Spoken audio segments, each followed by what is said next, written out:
How y'all doing? This is Rob Burnham, aka Preacher Man RV, and this is another episode of Retro TV 91. This time I'm reviewing Highlander Season 1, Episode 1. What happens on this week's episode of Highlander? Dr. McLeod is staying at his antique shop, and he's been living with this woman for a couple years now, and she knows all about him being an immortal and all that. And Connor shows up because this other immortal, Slash, he shows up and challenges Connor to a duel.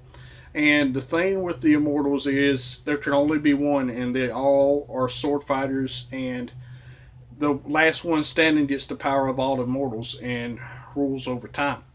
And Connor and Duncan, they're not technically kin, but see what happened is Duncan died just like Connor did, and like Connor got trained in the movies by the older immortal, Duncan got trained by Connor. And Connor shows up and tells Duncan he has to get back in the fight, and Duncan at first doesn't want to do this until he's forced to because Slash goes after Tessa, his girlfriend.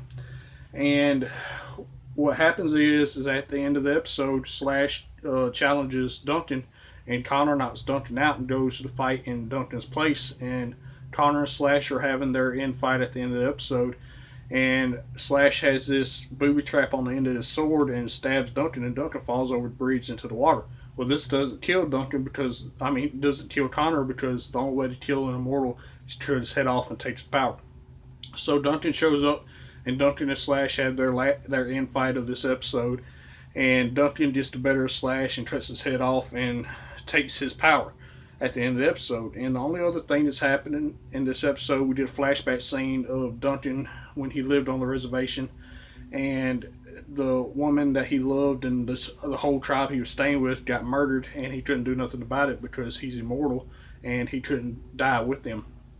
And Duncan goes back to the reservation at the end of the episode and is staying there with Tessa for a little bit, and Connor goes off on his own adventure. And that's all that happened in this episode. My question for y'all is, now that Duncan is back in the fight, what's going to happen with that? As always, Preacher Man R&B signing out. Guys, GG is awesome. This has been an episode of Retro TV 91. See y'all next time.